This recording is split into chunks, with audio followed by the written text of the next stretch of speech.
Welcome to the Bank Tellers, where we speak to senior leaders from banks around the world, and we have a very special episode today.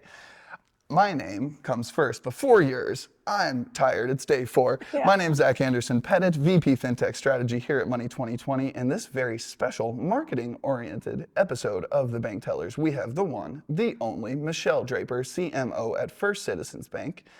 Welcome to the show, Michelle. Thank you so much, Zach. How's the show been for you so far? The Money 2020 show, not this show. Not this show. Saying show too many times. Well, I think this show's going to be awesome. I mean, it's already awesome. Here we are. Exactly.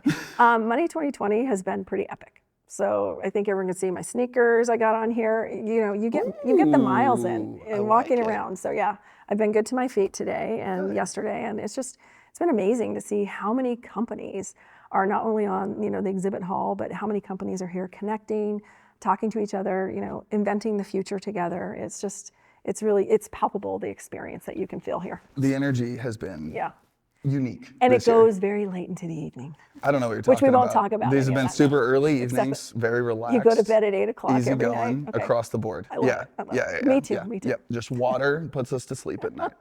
So Michelle, to kick things off, briefly give us an introduction of yourself and the bank to the listeners. Great. Okay. Well, I'm Michelle Draper. As Zach Covered that. Check. Done. And most recently, I became the CMO of First Citizens Bank, which is a national bank. It's a bank that is, for me, it wasn't well known until we actually got acquired. So my previous history was I was this head of marketing and strategy for Silicon Valley Bank. So I'm happy to be in this position. It's a great opportunity to both revive a brand, as we all know about, and then also build meaning in a brand that is a fast-growing bank. Now a member of the Fortune 500. It's a really great opportunity. I will say, and we can breeze past it quickly, redefining and recreating that brand has been really impressive, and I think you all have done it.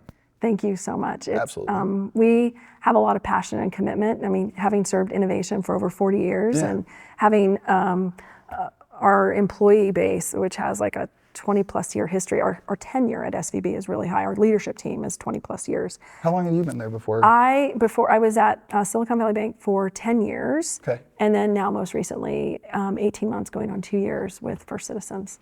So yeah, seen a lot of growth, seen a lot of change. But I think one of the most remarkable things that happened was actually at the point of collapse of the bank, which was how an employee base, a client base, and a whole ecosystem came together because there was a gap in the market. Yeah. And so being able to rebuild that brand, not just with our own intention, but also with the need from our clients. And that journey has been pretty remarkable. And I would say I would never wish this on anyone in their professional career, but I also have to say it has been the best 18 months of my professional career. This is not the next question, but what have you learned in those 18 months? You can ask. Okay. I love this next question. I have learned mostly in the power of the human spirit, quite frankly. So I love that. It's been a very emotional journey. It's been a very hard journey. However, I think having been sitting at the foot of innovation and watching our clients as they go through their journey of creating, an idea, and us having the privilege of banking those ideas and helping them realize their dreams and truly invent the future. Yeah. It actually taught all of us as the bankers. We so identify with our clients. We love what they're doing. We constantly talk about them and what they do and celebrate them. And having witnessed what they do, which is fail hard, fail fast, and then also get back up and continue, it really gave all of us hope that it didn't have to be the end of our story at SVB. So they inspired us. I love that. And they supported us. During that period of time, I think the other thing that was really remarkable is that we had just think about when something terrible happens, you get laser focused. Yeah. All the noise kind of just drowns out so quickly. Yeah. And I feel like the way that we came together as a team internally was 100% about rebuilding trust and earning back the right to bank our clients that we felt terrible. Something happened that impacted them. And while we didn't create the problem, we had to own the problem. Yeah. And we wanted to fix the problem. And so I kind of put a lot of stuff out there, No, which I we mean, could pick up themes to here. be totally candid with you right Yeah. now, I'm surprised by the level of candor. And I really appreciate it. Absolutely. And I'm also curious, like, I mean, those were some dark days, right? And like I said at the beginning of this, you all have put yourself in an amazing position now, and I think have fully rebuilt the brand in an amazing way. Yeah. And like working with your team that was behind camera last year, like Yeah. knowing more of that story behind the scenes, it really is impressive what you all have done. I'm curious how the culture shifted over those 18 months, like putting these two brands together, having a very unique culture at SVB that you all have had for a period of time. 40 years. In the Valley. Yeah, in the Valley. In the Yeah, Valley. absolutely. And then First Citizens being a slightly different organization. What's it been like putting those two cultures together? So first, I'll start with one answer, and then I'll bridge to that answer too. We'll get to that. I thought it was, so I was there working with the FDIC when we were a bridge bank. And when the on-the-ground team came from First Citizens, you know, it was really refreshing that, you know, I felt inspired by their leadership. We had been through a really rough time, and the first thing that they acknowledged is that, wow, we had been studying your bank and seeing your bank for years and admiring what you did, and we know you just went through something really, really tough. Like we can't even, like the empathy that they had coming in and really even saying that we can't even imagine what this feels like, but we are so excited to be here. And also acknowledging the differences. So the chief strategy officer who I work with now, he was so funny, and he told me, he's like, he was telling me a story because they had been up all night, and of course we've been up, you know, all night in multiple weeks. And there wasn't probably a lot of sleeping during this time. There was not a lot of sleeping, I have to say, but he told me the funniest thing. I'm like, oh yeah, this is all right. I'm gonna get along with this guy really well. But he told me, like, my wife went on you know, whatever, she was on X or Instagram, I don't know, she was on a social channel, and she said, I saw a tweet. And it's so funny how they're characterizing this acquisition, because it's after the FDIC had announced the acquisition, and then First Citizens followed with a press release. And literally they said, it's like Jerry Falwell bought Studio 54. And so, okay, you have to be of a certain mindset and a certain age to know what was Studio 54 and who is Jerry Falwell. And I think that is something that everyone on the surface would believe, is that, wow, these two institutions coming together could not be more different. Right. We were from different sides of the coast. We had different, you know, profiles of our clients. But I think the thing that comes together, and it's a lot in financial services and especially banking, it is a human-centered business. We are all about gaining trust and helping our clients realize their dreams, whether or not the dreams for us, of our clients, is building on a big, bold idea, like taking an idea to product market fit to a scaled company. I mean, for an innovation, a tech company, for them, that human-centered business was that commitment to whether it was a community association or, you know, they actually are doing the exact same things that we were doing. And I think that is where our culture, when you think about the ties that bind, it really is about that client centricity and that commitment to success for the client. So we're on a journey. I would say, like everything, we're each exploring like what are our stated values, and we're working holistically across First Citizens now, especially with me in my new role as Chief Marketing Officer for First Citizens, is to define, like, what is our shared values? You know, what are the things that we care about? How do we actually go to market and express an enterprise level value prop versus our go to market for our business unit? So surprisingly, there's a lot more in common than you would think. Well, and like you said at the beginning, you actually care. Yeah, I think that's the other thing about SVB, that from the beginning is like the bank was built on caring. You can't fake that, I will say. And you can't, and that is something to me that has also retained me and kept me here because the mission is not complete.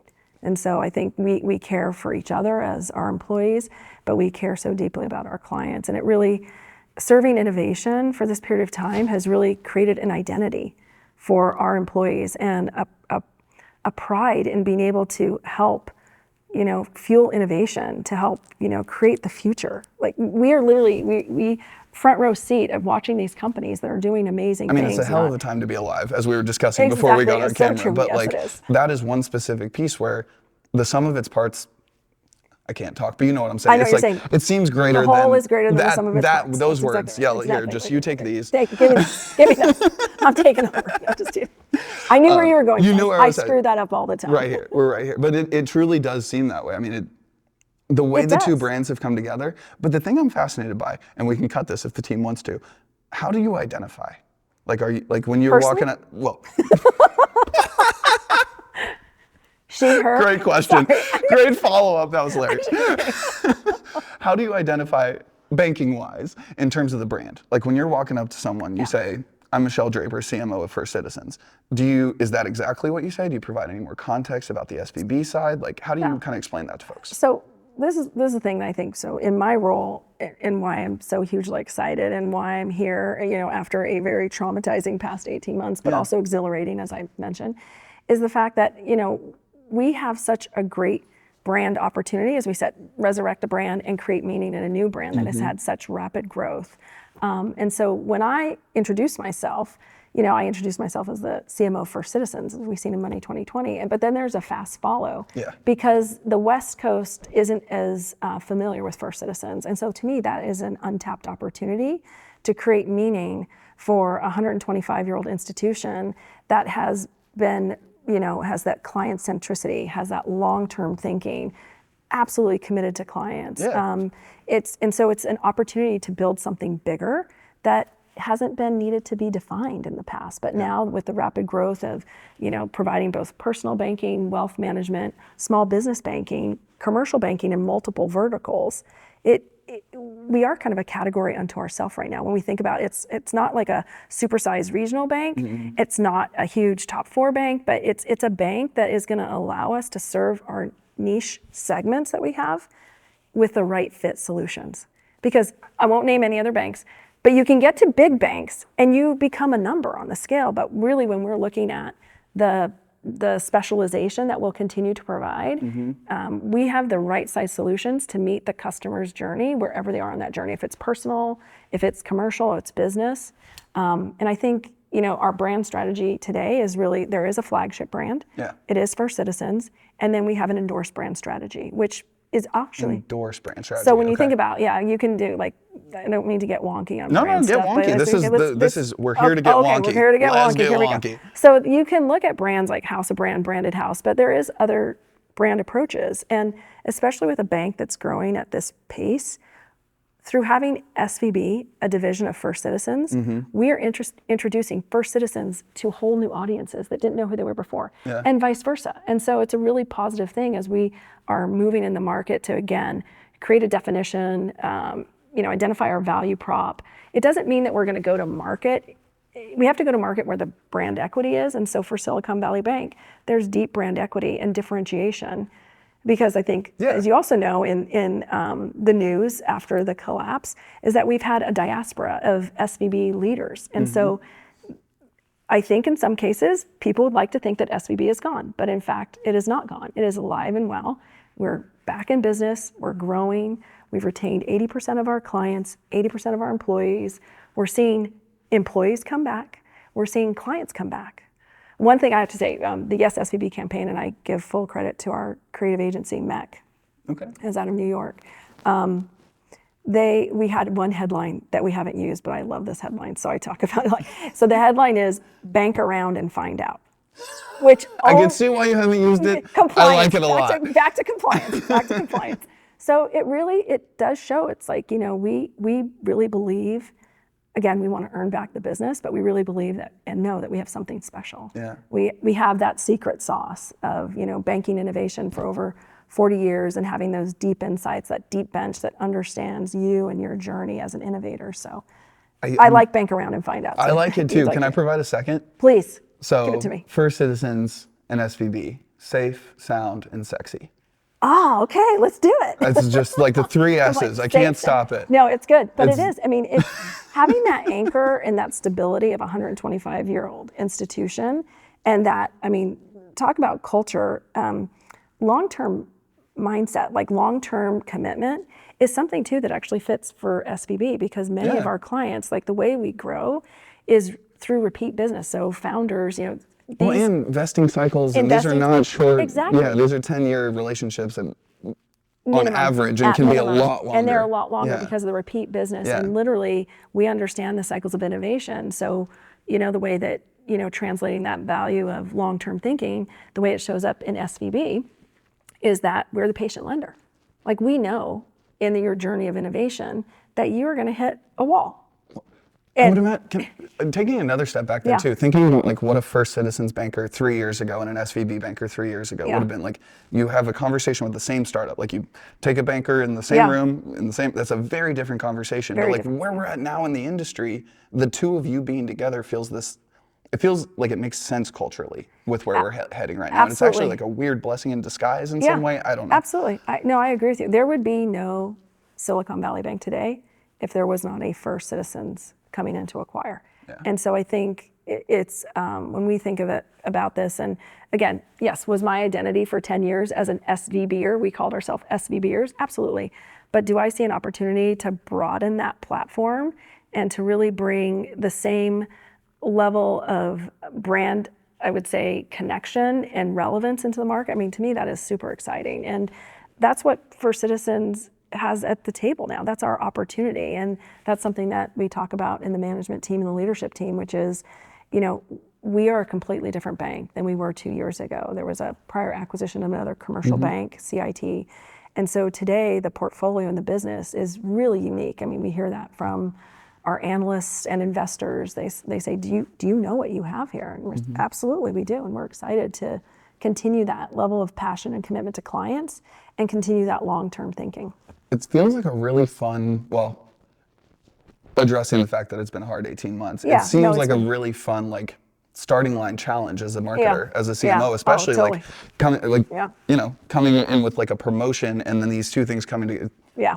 That seems like a once in a lifetime moment to a certain degree, It Michelle. it's an amazing moment. I'm very grateful for it. And I think, if my husband were here today, he could say, okay, what are the many faces of Michelle? How is she doing today versus yesterday? So I'm not going to lie, again, back to being authentic. It was hard, but it goes back to so gratifying because of, again, the team and that singular focus of the team to rebuild trust. And we're building trust too, is being acquired and being, integrated into First Citizens. I mean, that is also building trust and building new colleagues. It's like joining a whole new company. Yeah. Which I like learning. I can tell. You seem curious, maybe. I dig learning. I love hard problems because why do you like easy problems? Like, that's boring. I mean, at this point, if you're going to solve an easy problem, I think you'd fall asleep. Exactly.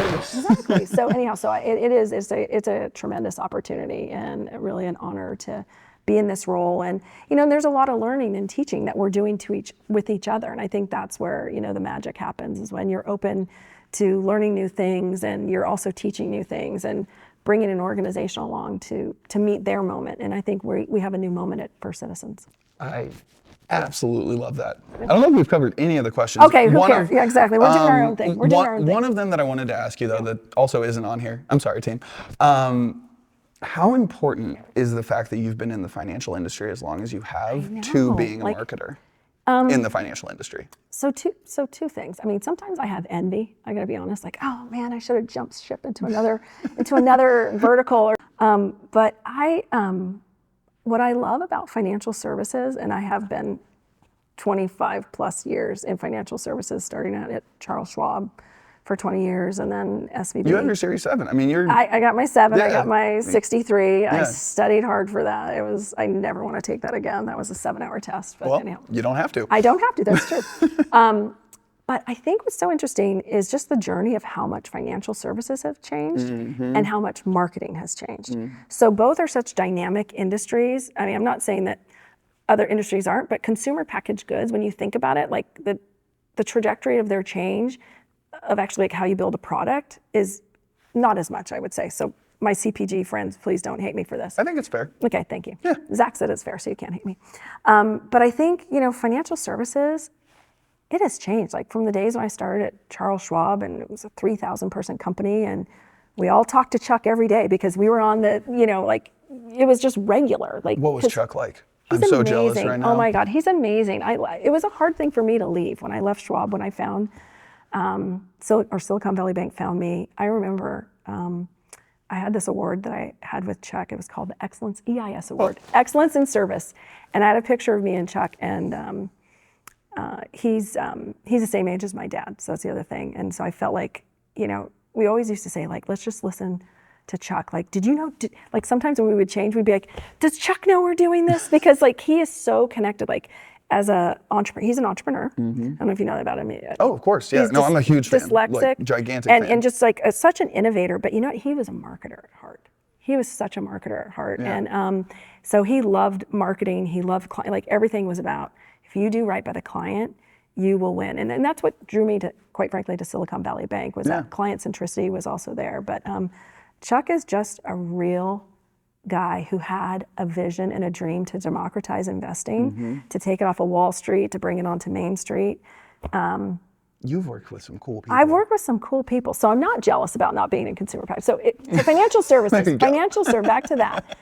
The dynamics of the industry and the change and the innovation, plus the dynamics of marketing and how you engage with clients and all the technology that helps us to do those things better, I think has met my need for intellectual curiosity and change. Because like literally, you can't stay the same in both of those industries, marketing and financial service, like DOA. Well, like when was the last time that a massive regulation dropped in consumer packaged goods that we all had to, react for to within the warning labels. Right, exactly. It's like print that on there. Yeah, okay. Okay, I can do that. We can do that. Yeah, exactly. It's an entirely different world. Yeah. And it seems like you have to, I mean, to your point on curiosity earlier, something else that you said, which is mission is not complete. Yeah.